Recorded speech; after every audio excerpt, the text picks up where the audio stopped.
Hi, and welcome to Dear Art Producer. Today is Thursday, April 16th, 2026, and I'm joined by Ali Berk, Head of Creative and Production at Billie. Ali leads and involves Billie's creative and production functions, shaping work that is culturally resonant, visually elevated, and strategically aligned with the brand's business goals. In close collaboration with brand marketing and creative leadership, she helps define and execute the creative vision and tone for the brand. Prior to her current role, Ali held roles at agencies including 72andSunny and Wieden+Kennedy, where she worked across an impressive range of clients including HBO, Google, United Airlines, Sonos, Venmo, Adidas, Spotify, Marriott, Adobe, and Vital Proteins. I am really excited to have her here. Hi, Ali. It's so great to be here. Oh my gosh, I'm so happy. I feel like you and I have been emailing forever to make this happen. And every time your name pops up in my email, it makes me smile. And I knew we were going to make this happen. So thank you, thank you, thank you. Same. I love connecting with you. It's great. I can't remember the first time we met, but I don't know. I just always felt this connection with you. And every conversation we've ever had has inspired me and just, I don't know, re-engaged me in the business somehow or the work or something. And I just have always appreciated that about you. So thank you. Same. Thank you, Heather. Oh, you're welcome. So tell me a little bit about you definitely have an impressive background, but before you were able to be impressive that way, how did you even know or think about becoming an art producer? I started out in fashion design. I was designing men's fashion, menswear at Tommy Hilfiger, actually out of high school. I graduated early and went to college actually straight from there. In college, I had done so much design before college that I felt I really wanted to market the product instead of making the product. I felt really compelled to figure out how the customer interacts with the product and the best possible way to make the product shine. And so when I left school, I knew I wanted to be involved somehow in photography, film, marketing, and I ended up in editorial, which was a great place to land because I figured out how to make work with small budgets, get really creative, but also have my hands on almost every kind of product under the sun, from beauty to fashion to jewelry, et cetera. So it was a really great education on the editorial side. And then I fell into advertising and advertising agencies and have been there ever since. It's wild to look back and see that number just grow, being in the industry for over 20 years now and say, oh, wow, I've really been doing this for a while. What was the first agency you worked at? The first agency was BBDO. Oh, in LA? In New York. Oh, in New York. Oh, yeah, of course. Yes. Oh my gosh. That's right. I forgot about that. Wow. And how long did you live in New York?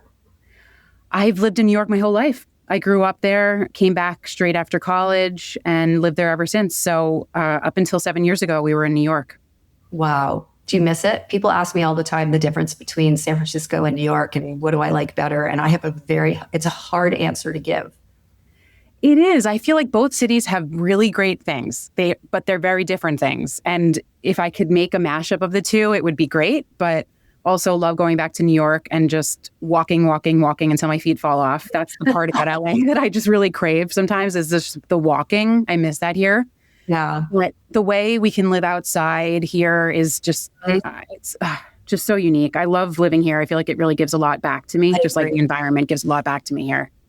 Yeah. I wish one of the cities was like a weekend place. It was close enough that you could just go for the weekend and come back, get a little bit, but it's just it's far. So it's, you got to far. Get home. So, but tell me about your role as head of creative and production and, what is it that you do at Billie?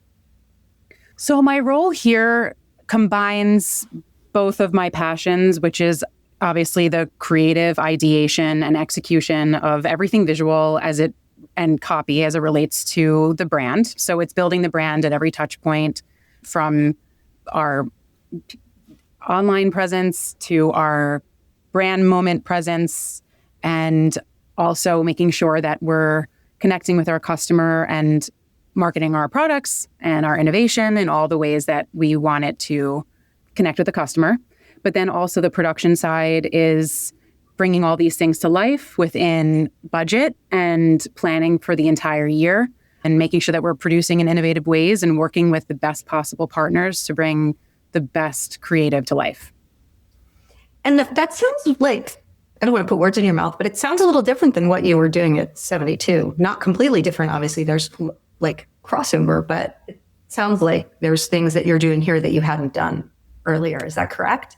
Yeah, it is. It's definitely highlighted a part of my career that I've always wanted to do more of and was really craving to do more of. And as a creative producer, I always considered myself a creative partner and really felt that that was one of the most important components of my job. It's not just the execution. Not every producer feels that way. Some people feel a little bit less strongly about that, but I did feel like the creative partnership part of my job was what I enjoyed most out of the position.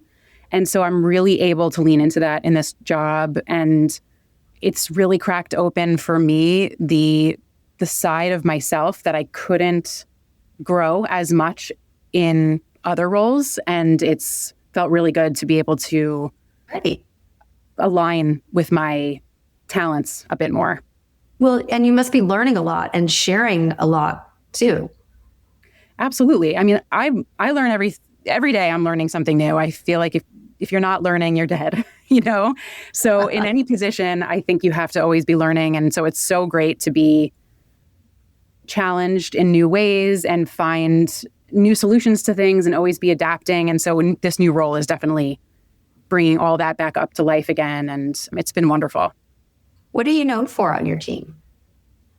That's a very good question. I'd like to say, I don't want to speak for others, but I'd like, if I were to hope. Amazing. I'm incredible. They think I'm the best. I'd like to think I'm a great collaborator. I think a great idea can come from anywhere. I think it's about elevating great ideas, finding sparks and inspiration everywhere, diversifying the creative group of people we bring in to work with, and just bringing the work to the next level. I think that I would hope that my team feels I'm doing that. I would be surprised if they did not, Ali, just knowing you. Thank you. Okay, so with like AI and social media and like all these evolving platforms, how has your role changed? And, you know, I would think Billie is very present in those evolving media platforms. So maybe just kind of explain some of that to us. That answer can apply in a lot of different ways. I think there's sort of the workforce element of AI and all of that development, and then also the creative portion of it. So on the workforce front, I feel like there are really solid tools that are solving work problems. So the way we organize things, the way that we can digest large amounts of information now with AI is great, just with how we organize our charts. And we can get more prepared for production and make sure that we can look at information across all projects and sort of see things a different way. So things like Airtable, for example, have really helped me on the workforce side in terms of AI. On the creative side about that. Would you say that again, Heather? I said I might want to talk to you about Airtable on the side. So, it's fantastic. Yeah, I know. And on the creative side, every day is something new. There's a new product that can help with creative. There's all these different products that are being brought to the table at all different times in ways that can help you. But I think it's our job right now to figure out where in the creative process AI might potentially be helpful, because my point of view is that AI cannot solve every problem. It just will never be a good product if you're trying to solve AI, trying to solve the whole thing with AI. It's never going to work.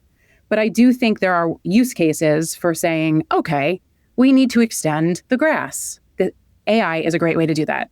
We need to do X. This AI might solve this problem. Personally, I think what we're finding in the brand currently is that we're not finding a lot of uses for it creatively, because we really value authenticity and showing women and women's bodies as real as possible. There's just not a lot of places where AI comes in creatively for us. And I think there's just like a lot of reasons why we stay away from it. But, you know, the other brands I've worked with in the past, I can totally see how it's solving certain problems and will continue to do so and evolve. So I think it's got its positives. It's got a lot of negatives as well. Sometimes it creates more work and more time than you would if you had shot it practically. But I know there's a lot of pressure from people who don't understand the tools as much to use the tools because it's kind of a buzzword in conference rooms. So, I think it's our job to educate and try and walk people through why it does and doesn't work and when the right time to bring it in is. But we'll just have to keep educating and figuring out the best tools to bring in at the best times. That's all we can really do. Are you guys using it for comping and kind of pre-biz stuff? I can see how directors are using it for treatments and things like that. So I think our outside parties are absolutely using it because it's just a lot easier to be able to say, oh, okay, so this is how this would probably come to life when we shot it practically. So it's a helpful tool to get everybody on the same visual page that isn't, a hand-drawn sketch of, a frame, for example. But it's a helpful tool in that way when the director can really show the vision of what it would be like on set in advance. So everybody can really align and there's a lot fewer surprises. But I have also noticed on the flip side that some of the things that exist in AI, like any comp, even if you did it in Photoshop, et cetera, it isn't, when you get to shooting, it's not exactly how it looks because it was comped. So you're always dealing with the things as they happen in real life too. It's, We could have a whole podcast about this. It is happening so much. And it's funny because, like you said, you do that with Photoshop anyway. Like, what is the difference? It's not, or nobody's drawing something. There's always been the understanding that there needs to be room for interpretation. But there's something about the AI shiny object that it is making clients very stubborn about, well, that didn't look, this is what the comp showed. This is what the comp showed. And you're like, okay, but we told you, we may not find a location like that. The path might not look like that. Or, the blanket coming off the bed is going to look differently, or whatever it is. And it doesn't look very photographic, right? An AI comp doesn't look nearly as photographic as what the end result will be a lot of times. So sometimes there's a difference there that is, it's interesting. Agencies have to, and internal clients for yourself, really have to kind of set that up for people. Even though they say yes, sometimes it's hard to really get them to understand it. Totally. I think we'll always have to do that job of getting the client to understand. I think that's just always going to be a part of the process. I think the one thing I will say that I think across the board, I have found from the beginning of us discussing AI, from AI being its first little, nugget of whatever it could possibly be to where we are now, it still requires a creative eye and a creative person for it to go well. That's just, I found that in every single case, that you still need a creative force behind it for it to have the outcome that you intended, or even close to the outcome you intended. Storytelling is human-led every single solitary time. Yes. So no matter what the tool, you 100% need to have a human there. And, I always say too that AI is based on everything that has happened already. So let's create something new. Let's create something inspiring and different. And, we can use it as a tool if needed, but, let's remember it's the human that tells the story, and what are we going to bring to that whole process? 100%. So when you are producing, are you finding that your productions are motion forward? Are you finding they're stills? You're hiring stills artists? Do your stills photographers also become directors? What kind of mix are you having between stills and motion? It really is a new approach every time we go into a project. There's not one way in. I think it always depends on what's the original idea, what are the assets that need to support it. Sometimes that flips. The original asset becomes the supporting asset, and then you're looking at it through the lens of, well, is this a person who's really strong as a director and also a good photographer, or someone who's a really strong photographer who's done some directing? So you have to sort of look at it uniquely every single time. But I think there's a constant need to try and walk away from a project having as many assets as possible that are all really great. So we're looking for people who have lots of talents all the time. It just depends on what the project is initially. Yeah. Okay. So that's good to know. Yeah, that's really helpful to know. So how about marketing to you? How are people connecting with you and sharing new work? And, you talked about how you think your team you'd like your team to think of you as someone who's like a collaborator and shares inspiration and all of that. Like, where do you get all of that from to share with them? I'm still really on Instagram primarily. I would say that that's where I find most of my inspiration. I feel like I can dig and dig and dig endlessly for new artists to collaborate with there. I, of course, get the emails. I read all of the newsletters. I still, make meetings and have conversations with people. And I always end up seeing an artist, director, et cetera, in those meetings that I hadn't noticed before on their websites.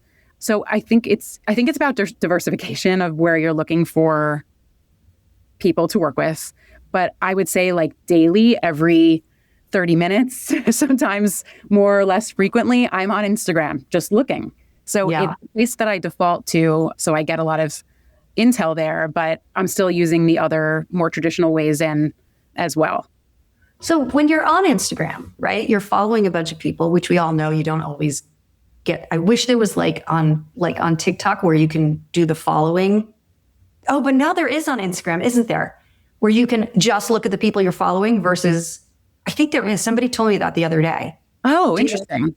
I think there is. Anyway, we can both go check later.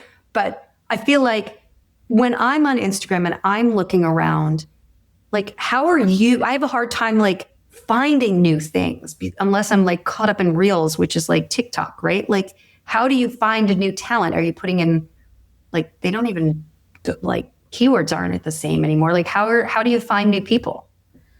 I do a lot of reverse searching. I'll see an image I really like. I'll reverse search it. I'll find out who shot it, who styled it, who was the prop stylist. Like I like doing that. Same thing with Reels. And then I bookmark. Yeah. If somebody shares a person with me or I find a person on, through the process I just mentioned, I bookmark right away. I do not save that for later. I don't, kick the can down the road, because if you don't bookmark it, it won't be there when you need it. And you can't first start looking when you need it. So that's like a big constant for me that I tell a lot of, my teams, is that if you're not bookmarking along the way, you're really missing out. You're missing opportunities to build your your Rolodex. And that has to be sort of like one of those micro housekeeping things that you do all the time, because you kind of can't catch up if you skip a few bookmarking sessions. A couple of months ago, my browser crashed in a way that I had like never like known it could. And I lost all my bookmarks. No. Oh my God. That's making me so nervous. So apparently there's a way that you can back them up. So whatever browser you're looking at, just like figure it out, because it was devastating. Because it's not just like talent things that I bookmark. It's like my whole life is organized around these bookmarks. So yeah. Understood. I download them a lot. But I think the bookmarks are, like the old time file cabinets, how people organized artists by landscape and still life and reps and, whatever your organization system is. And on all of our email blasts, I always say, bookmark our site, it's at the bottom of my signature, bookmark my site, just as a reminder, because I know that's the first place a lot of people go. It's true. It's very nuanced too. My bookmarks are like, real lifestyle, natural light. It's very nuanced. And I kind of feel that if you're going to look at somebody's book and not be able to walk away, either being able to bookmark them in multiple folders or one folder, because, I'm not looking to pigeonhole anybody, but I feel like if you can't walk away with a takeaway of, oh, I can call them for something like X, then I do think you're missing an opportunity for that person to remember you and come back again. Yep, I agree with that. So when you have a request from your teams for a certain project, how do you present to them? Do you just send them an email with a bunch of links? I think decks are the best way to do it. A body of work with a link and a little blurb about them, because sometimes you have personal experiences that you want to share, having worked with them in advance, before. or, things you've heard about the person, things, people they work with. I think that that's like a great way to encapsulate presenting creative ideas. And it's so easy to click out. I don't know. I think Google Docs is just the way to go still. Yeah. Interesting. Okay. So then what about like when you find someone, but you've never worked with them before? Are you hesitant because you haven't worked with them before? Does that excite you? Like, tell me more about it. I'm hesitant. I think it's always an opportunity. I don't second guess it. I look at the work. I think about the clients who might have been involved in the work and say, okay, they look like they had a great experience with that, the client and the artist had a great experience. Interesting that they had synergy, and sort of use that as my lens with who I'm working with and whether or not it would go well in my case. No, I think working with new people is, that's the best part of my job is, being able to work with new people. But I ask around if I can. And that first phone call is, the initial phone call with the artist is really telling. I think right away you can tell, okay, these are the kinds of questions they're asking. This is what the treatment looks like. This is how engaged they are. We can tell they're really into the idea. All of that stuff comes across in the first call. I think you can really walk away from that call with almost everything you need. Yeah. Yes. That and the treatment, right? Mm-hmm. I think the call and the treatment are like equally important. And I think one can overrule the other. Like you can have a lukewarm creative call for whatever reason. You might be, sitting in your car in the middle of a shoot because that's the only time you have. And like, you're trying to do your best, but then, maybe for whatever reason, you don't put your best foot forward, but then your treatment just shines and that can, make or break it. Absolutely. I mean, you can really tell how invested somebody is in it and all of the things that came to them when they were thinking about the idea on their own through the treatment. So I think even if a phone call went terribly, it gives you another chance to have, to hang up the call and for the team to sit around and be like, but the treatment was so good. Should we have another discussion about it? Can we ask some questions about what they were thinking? I think it's such a great indicator. It is. And I think agencies and brands have been much more open in the last year or so to allowing us to present the treatment as well. So that is another opportunity because sometimes we're sitting on calls and we're seeing the decks for the first time on the call, right? So it's kind of hard to be like inspired in the moment all the time. Mm-hmm. But once you've created your treatment, you're like living and breathing that job. So to be able to have another chance to like talk about it, I think is a huge win. So whenever people can make time for us to do that, I think it is rewarding on both sides. I couldn't agree more. I think especially hearing it from the person who created its mouth is you'll get so much more than just what's on paper too. And how passionate they are about it will come across in how they're speaking about it. So that's that, if you have that opportunity, that's always the best way to do it. Okay. So when it comes time to like choose the artist that you're going to be working with, are there any like common denominators that kind of stand out to you as things that, and I know the answer might feel obvious, but I think for people listening, sometimes it's good for them to hear that the things that kind of rise to the top that push an artist over the edge. The thing that stands out to me is somebody who can capture the ability to discover things on set. So, for example, I'm going to try and articulate this in a way that makes sense. Someone who can, make everything feel really prepared and good to go for the shoot, but also find a way to allow for spontaneity when we're shooting, because I think that is still the secret sauce for things surprising you, and building enough time into the schedule to allow for that play is, honestly, I feel like it's so often the work we end up using is in that play. Yeah. And we really try and button everything up, and that is the way we have to do our jobs. But I think the artist who allows and protects for at least a little bit of that is just always stands out to me. So that's when I know I'm going with somebody who knows their stuff. That's a great answer.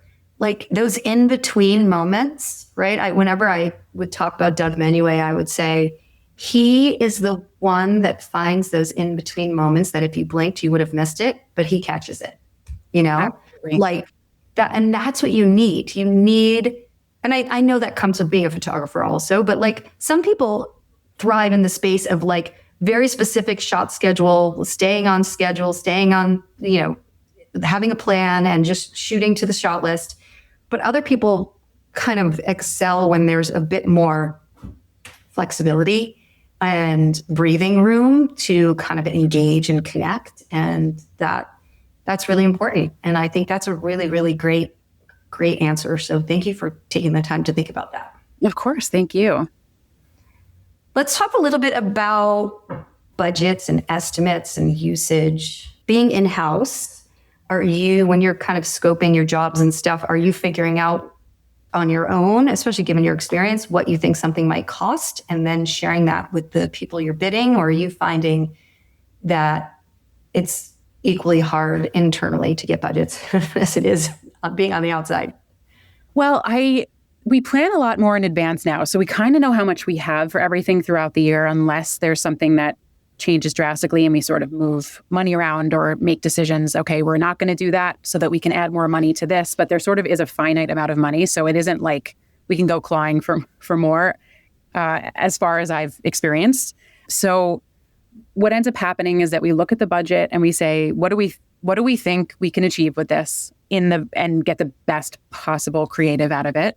And my production team is very well versed in what realistically, what we think we can do, with obviously making sure that our talent is going to be compensated properly, both the photographer and the models, but also that we can bring our other partners to the table, like props and styling, and make sure that the work is really strong and we're not sort of setting the artist out without a strong team around them or the team that they prefer around them, because I think that that's so much about, that's the magic, is when the team can be together. Mm-hmm. So yeah, that's kind of how we map it out. And we, sometimes we start and realize, okay, we need to pivot. We need to try something else in order to get the best possible work. But that's initially how we start out with budgets. I love that. I've always loved that idea of, I want to give you the best possible project and value for the amount of money you have. So not telling me the budget when you know it isn't super helpful, because if you have $100,000 and I come in at $200,000, we're way off. Yeah. If you knew that, like you've kind of wasted my time if you don't think you're going to be able to come up to what I need. If I knew you had $100,000 and you couldn't come up, I would produce that job very differently and get you the most that I possibly can for that money, instead of having to go back and now renegotiate with everyone and kind of, unravel what was already created. So true. And I think these partnerships, even some, like our relationship, for example, if I were to call you and withhold information that I know will just help everybody, I really don't think it benefits anybody. I really believe that the transparency of, okay, this is the situation we're in, this is our budget, we cannot get more. And I'm saying this because if we need to scale back our expectations too creatively, it's good for me to know so that I can bring the team along for the ride, versus, having this very rigid thing that needs to happen come hell or high water. And the only one in the position to try and make it happen with very little is the producer and the artist. So I don't think that really helps anybody. It doesn't help the work. It doesn't help the relationships. And I think good work comes with good relationships. It's sort of, you can't untangle those things.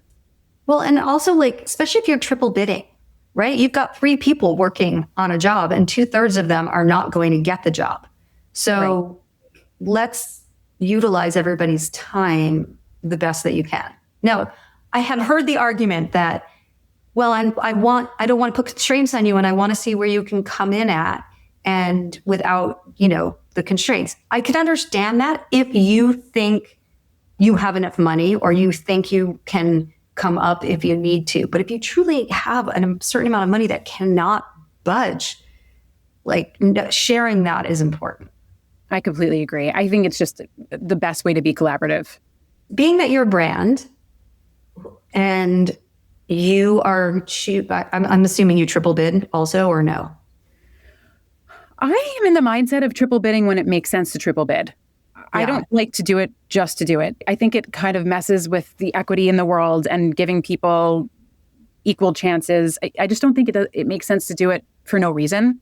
So I do it when it makes sense for everybody to come to the table with the ideas and for us to assess them equally, because we are truly interested in all three of them equally. Because sometimes the tables turn when you see the treatments and you're like, wow, I wasn't expecting that person to have this idea. This is wonderful. And there's a lot of surprises there, but I don't do it for no reason. Yeah. Well, thank you for that. I appreciate that. But let's say you do have a triple bid situation. Who are the people making the decisions on who gets awarded a job? I'd say it's a collective decision between the creative leaders at the company. So being in-house, we have got, I'm so used to being on the agency side where the agency makes the decision, we present it to the client goes back to their internal team, they come back to us with a decision. So there's so many more layers. So it's wonderful to be in-house for that reason. We're really able to have conversations about the idea, make the decision, and go for it.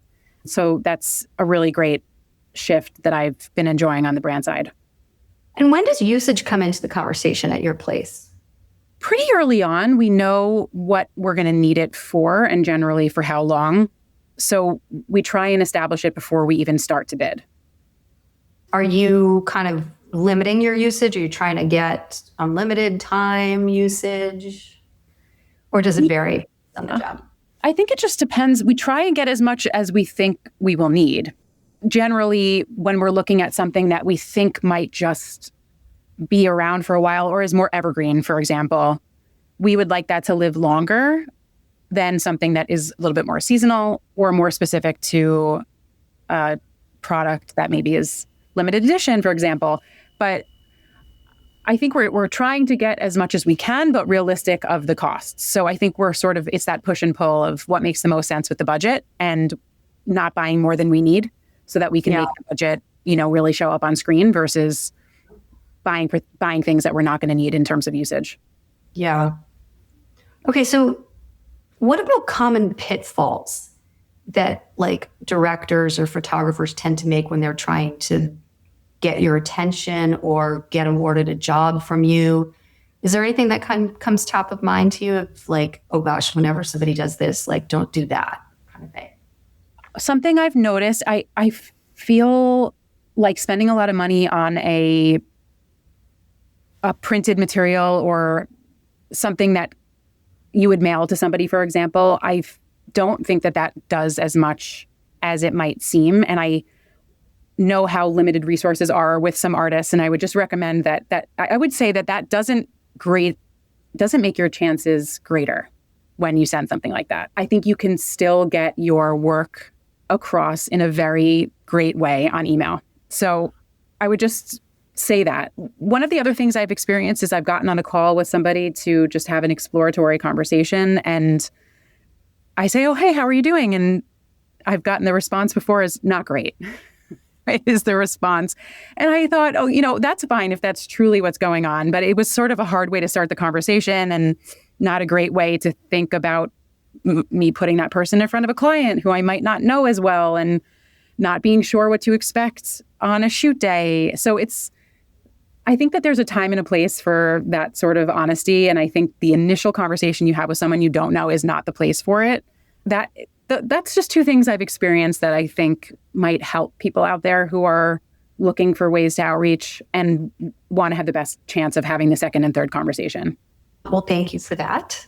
What is your prediction for the rest of 2026? Do you have any, you and I were talking earlier about how the beginning of the year kind of started off slow, but it's starting to feel like it's getting a little bit busier. And, there are so many factors that kind of, I think, obviously what's going on in the world right now in the war. And then, of course, AI and just it being first quarter, which is always kind of wacky anyways. So what do you think? What's your prediction for the rest of the year? In your crystal ball, Ali? Yes, I'm consulting it now.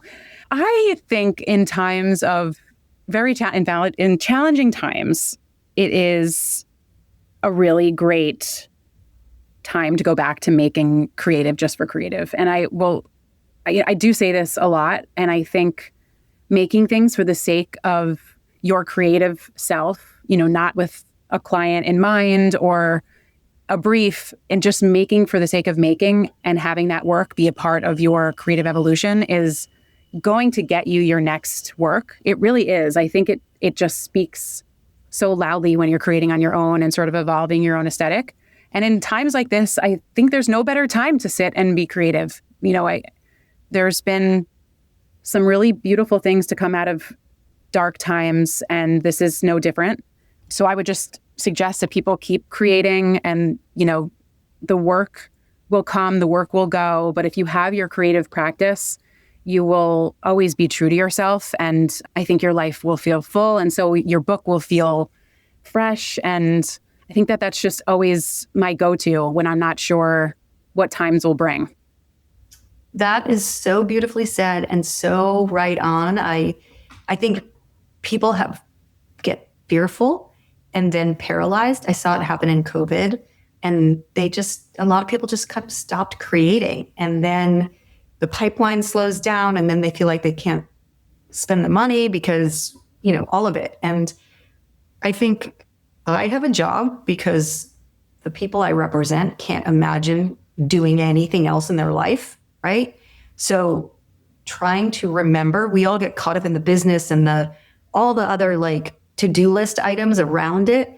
But in times like this, remembering the creativity is paramount. It's so important, and it's going to be the thing that helps you rise above all of it. I fully agree with what you're saying. Same. I also think community is a big part of that. We are so isolated from each other. And I think creative community is such an important part of remembering that you need each other to make great work. So even if it's just reaching out to one person who inspires you to potentially collaborate with them, or just be like, hey, I love your work, need you to know. I think that is, it's sort of this cyclical energy that you put out in the world and it comes back to you in another form. And I think just the simplicity of that is one step forward. Yeah. I'm on Substack now, and I'm writing for work. I also have a personal Substack, which is not out there for the world to know. Whatever. But both communities have been so rewarding in that you put something out there and people are engaging with it, and you're having conversations, and you realize you're not alone. And then you put something else out there and you read about what these other people are doing, and then you make a comment. It's such a healthy engagement, as opposed to all the doom scrolling and, ridiculous TikTok, holes that I go down. And I'm enjoying it so much. And I don't know, I feel like I'm part of a community that is very special. I love that. You have to send me those links. Okay, I will. I will. Okay, so I end every call or every recording asking 2 questions. So I'm going to jump up from the beginning, and I want to ask you the 2, although you might have answered, you and I have done this before. So anyway, I'm going to still ask you questions. What is your favorite thing to do on a Sunday? And if you weren't a producer, what would you be doing? My favorite thing on a Sunday is to start by gardening and being outside when it's still cool out, and just taking care of my family and the green plants outside and going for a hike, getting good food, seeing friends, I would say. And if I wasn't doing what I'm doing now, I think I would be a painter. I think I would be painting full time in a little shack that is just fun and colorful, and painting would be all I think about and all I do. How amazing is that? That would be so incredible. It would be so incredible. I imagine you overlooking the ocean, going up your... I love it. Surrounded by your garden, painting. That sounds great. I agree. I'll do my writing, and you can do your painting. I love that. Well, Ali, it has been, of course, amazing and incredible. So thank you so much for your time and all your insights. Truly, I was so happy to hear when you were moving over to Billie, and now I got to hear all about it, and that is special. So thank you for letting me in. And yeah, good luck in the rest of the year, and happy weekend. Thank you for having me. Absolutely.